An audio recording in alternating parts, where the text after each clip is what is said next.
Hey guys, my name's Mark and this is my assessment task 3. So to start off, we'll be getting into my key reasons for becoming a teacher, and essentially it breaks down to me being inspired by my dad, who was a history teacher, and the fact that not only do I love to learn, but I love to interact with people, and I want to be able to help them, and I think within doing teaching, and this is my career, I can really achieve that. Uh, My primary school experience started in kindergarten of 2005 at Governor Philip King Public School, and I had a wide range of teachers, and many of those teachers really inspired me and left impacts on me that made me who I am today. Specifically, my primary school year six teacher, Mr. Nelson, who loved math but still taught us everything else really well, and every second day or every third day, we would go out in the last half hour to hour of class and we would play sport or do group activities that taught us to learn from each other rather than just learn from the work we're given. And I think this is something that should be important within education. My high school experience was in 2014 when I started year 7 at Buzzley Park High School. And once again, as I said, it was a public school where there was a range of teachers and different pedagogies. As I progressed through high school, there were many teachers that didn't really leave anything kind of on me, but I had two important teachers, or three, I should say, that really left an impact on me. My first was Miss Azam. She was my modern teacher, and she was very kind of theory heavy. She would just give us the work, tell us what to do, and then we'd pass the test and move on. And this is something that I disagree with even till now.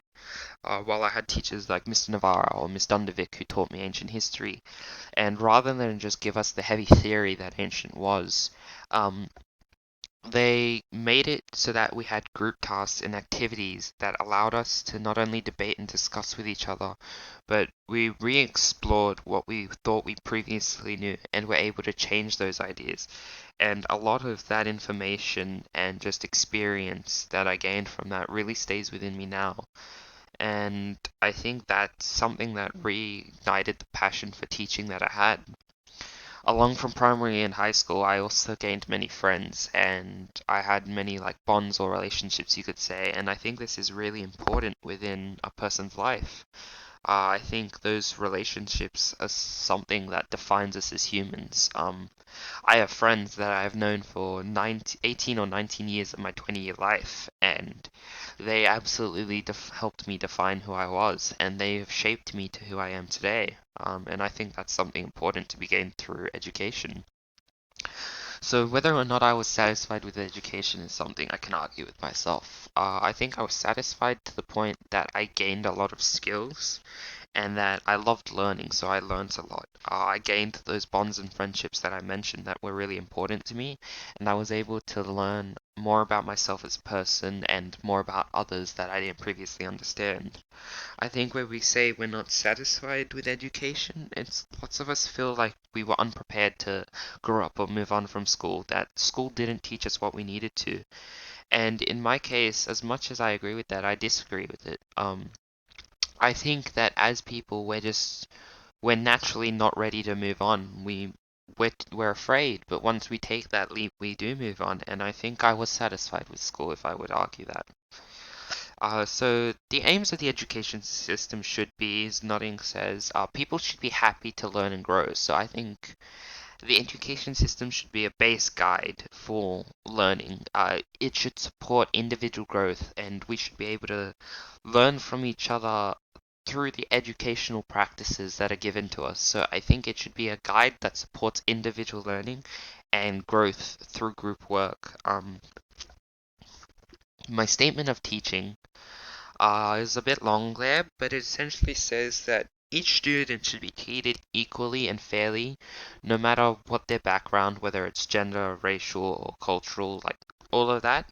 It should be equal. Each student should have access to education, and that rather than teach based upon the masses, we should focus on individual student learning and support their individual growth through their own means, whether that's group work or they want to go outside and do some kind of interactive work with nature.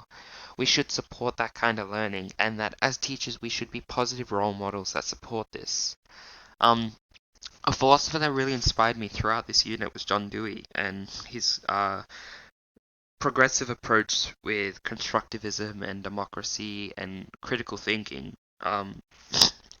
I really loved just listening and learning about John Dewey because his ideas of getting people to go in groups, discuss, debate, go outside and interact with nature, and just learn from others and not only yourself, it really allows us to understand each other, and it would destroy this kind of discrimination that we have in modern society today. And I think that's just something really important as humans. So, in a historical view on education, as said by Campbell, is that our current education system focuses on getting out information, passing tests, and then judging teachers based on how those tests are done.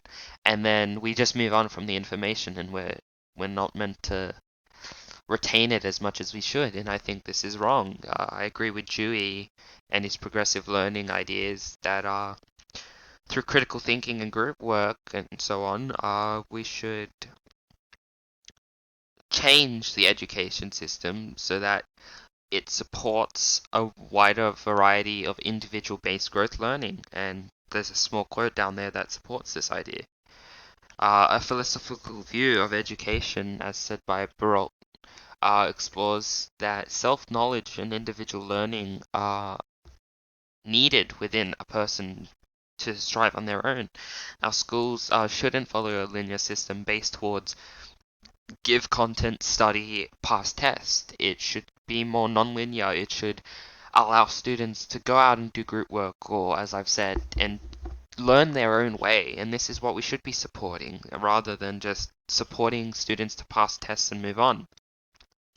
My political view on education, really supported here by Barol, I love this quote, is because in high school I went on an excursion and we went to the Jewish Museum and I listened to one of the Holocaust survivors, and just hearing his story and what he promised, what he wants us to promise to him and everything he talked with us, I have never once used the word hate in the past 5 or 6 years since I've been there, just because of how strongly he was a role model on me.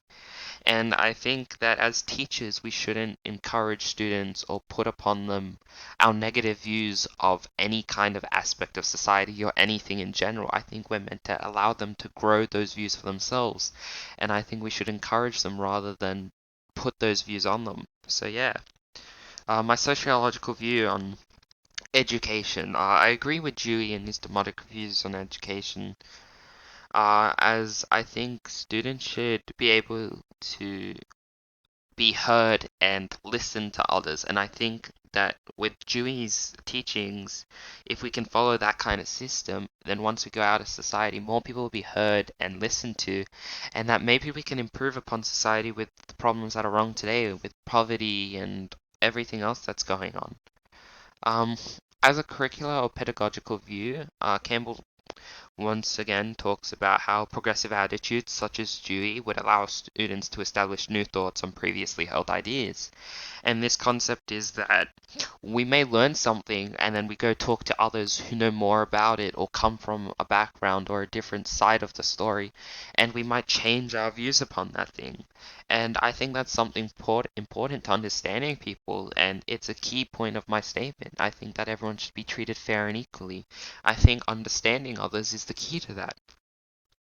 From an ethical or moral view of education, as Crichton explores, um, we should focus more on an individual rather than a masses. We should encourage individual learning and uh, allow students to come up with their own views so that we can kill negative attitudes such as discrimination against others. I think portraying our own views upon those students is what is allowing discrimination and segregation to continue. My professional view is that students should grow as individuals and that we shouldn't be afraid to learn from our students. I think teachers should not only teach the students but learn from them, and I think that it would allow society to develop from both sides of the scale. So here's the Alice Springs Education Declaration. It's one of the things we covered in our unit, and its goals were to focus on creating equality and excellence and allowing students to become strong individuals. I love the goals of this declaration. However, I disagree with the declaration itself, as within it, it contradicts itself and it's an empty statement. And I think I want to make what its goals are a reality. The United Nations Conventions on the Rights of a Child, these three articles also cover what I believe within my statement and how we should encourage the growth of children and individual learning within students and allow everyone to be equal. Thank you for listening. These are my references.